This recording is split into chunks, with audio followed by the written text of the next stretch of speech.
দীর্ঘ ৪ বছরের বেশি সময় ধরে চলা রাশিয়া ইউক্রেন যুদ্ধ থামাতে শান্তি আলোচনা আবারও স্থবির হয়ে পড়েছে।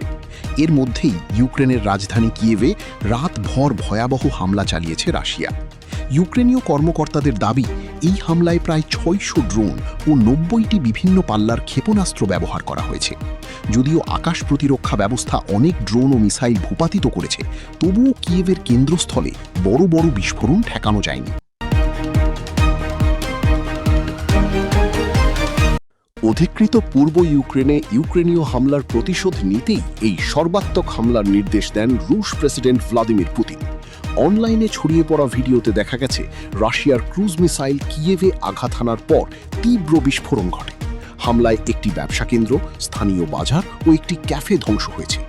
ইউক্রেনের তথ্য অনুযায়ী এতে অন্তত ৪ জন নিহত ও বহু মানুষ আহত হয়েছেন। কিয়েভ ছাড়াও চেরকাসি, খার্কিভ, ওডেসা, সুমি ও পোলতাভা সহ বিভিন্ন এলাকায় হামলার খবর পাওয়া গেছে।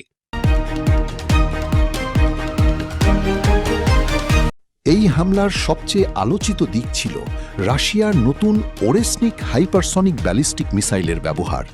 প্রেসিডেন্ট জেলেনস্কি জানান, এই ক্ষেপণাস্ত্র শব্দের চেয়ে ১০ গুণ দ্রুতগতিতে লক্ষ্যবস্তুতে আঘাত হানতে সক্ষম এবং ভূগর্ভস্থ সুরক্ষিত বাংকার ধ্বংসের জন্য তৈরি। রাশিয়া দাবি করেছে তারা সামরিক কমান্ড সেন্টার ও সামরিক স্থাপনায় হামলা চালিয়েছে। অন্যদিকে ইউক্রেন বলছে সাধারণ মানুষ ও বেসামরিক অবকাঠামোই ছিল এই হামলার মূল লক্ষ্য।